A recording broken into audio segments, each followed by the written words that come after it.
Hey, Walter Sorrells back with more tips for the knife maker. Today, we're going to make an interesting project that is an edge tool, but not actually a knife. It is this, a bow limb scraper.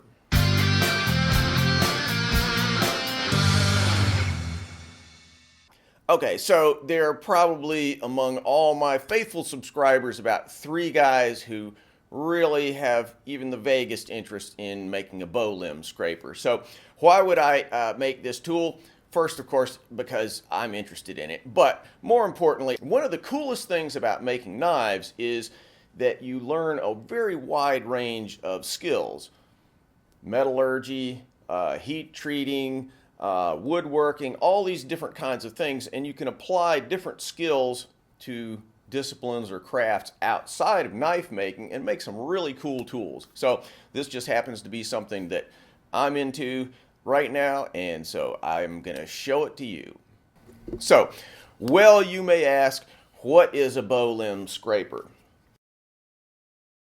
If you're making a bow, it's really important that the limbs of the bow be even and symmetrical so that the forces that bend them are very evenly applied.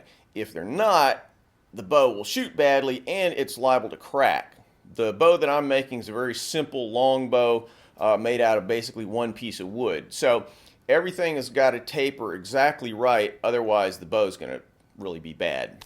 So that process of figuring out the tension on those two limbs is called tillering.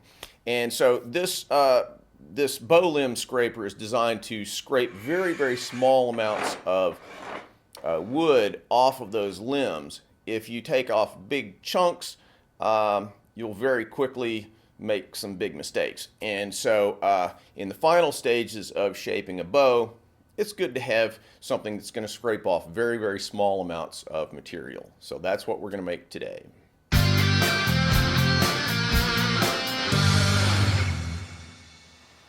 Okay, before I do anything else, I make the blade for my scraper. As knife making goes, this is just about as stupid simple as it gets. It's a piece of 1/8 inch thick 1095 high carbon steel, which I heat to 1525 and quench in water, then double temper for 2 1-hour cycles at about 400 degrees Fahrenheit. Then I clean it up a little and give it a nice square edge. And that's that. Now, on to the main tool itself. I start with 3 pieces of the same hickory as I used for my longbow. I mill out a slot about 3 inches long and 1/16 of an inch deep on 2 faces of the longer pieces. Then I mill out another pocket with an 1/8 inch router into a small piece. Then I glue them together so I have a pocket in the wood about 3 inches long, 1/8 of an inch wide, and about 1 inch deep. The blade we just made will now slip down into this slot.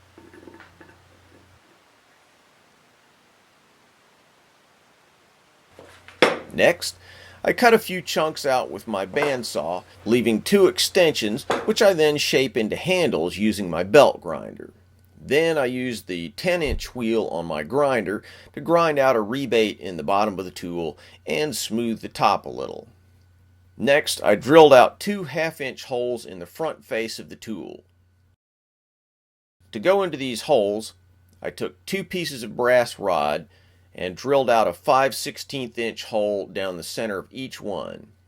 These 2 brass inserts are then epoxied down into the holes in the face of the tool. Then I tapped those holes with 3/8 by 16 inch threads.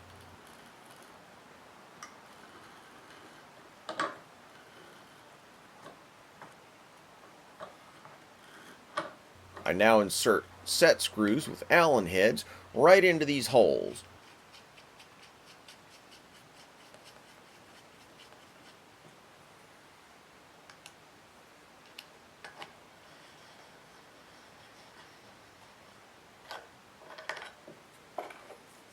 The blade can then be inserted into its pocket, and the set screws are snugged down on the blade to keep it tight in the tool.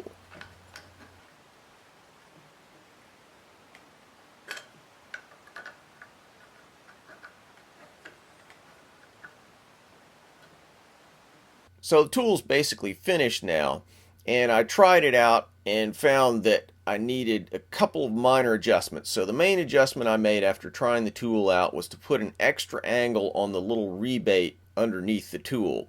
This allowed me to turn the scraper blade on a slightly deeper angle.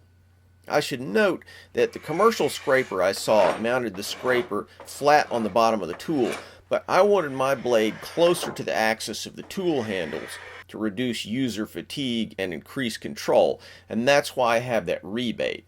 The problem with that rebate is that if you don't make it deep enough and cut the edges out enough, you can't really rotate the blade quite as far as you'd like to. Just to mention a few things briefly about the blade, this is just a dead flat bottom blade. You want really sharp corners, but it's not a knife, it just scrapes. So when the edges round off a little, you just tune them up on a diamond stone or the platen on a belt grinder. So the tool's now substantially complete. All that's left is to finish it. I used tung oil, but you could use any kind of finish, or none at all for that matter. The main point when you make a tool for yourself is that it works. If I were making something like this for sale, obviously I'd have a much higher level of fit and finish. But this is just for me. It doesn't have to be that beautiful, and it does the job. So here I am using the tool. Initially, I just used it on the draw stroke, as you see here, but later I realized that you can use it on both the pull and the push stroke, making it faster and more efficient. Sort of a wax on, wax off thing. And that's about all there is to it. So, what about the bow? Did it work? Yep, kind of cool. Took it out to a shooting range in the country and tested it with my son. I wouldn't be at all nervous about using this against deer-sized game.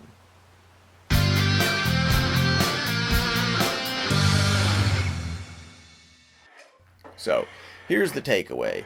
Being a knife maker doesn't just make you a knife maker. It gives you the skills to be a tool maker and to excel at lots of other crafts.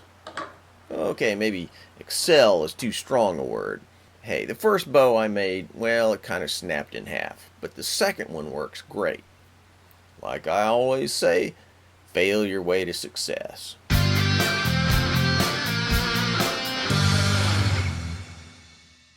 If you enjoyed this video, please subscribe to my channel and check out my website, waltersorrellsblades.com, where you can find more of my work. You'll also find plenty more videos there that you can't find on YouTube with very, very detailed information about all aspects of Japanese blade making. Also, like me on Facebook at Walter Sorrells Blades.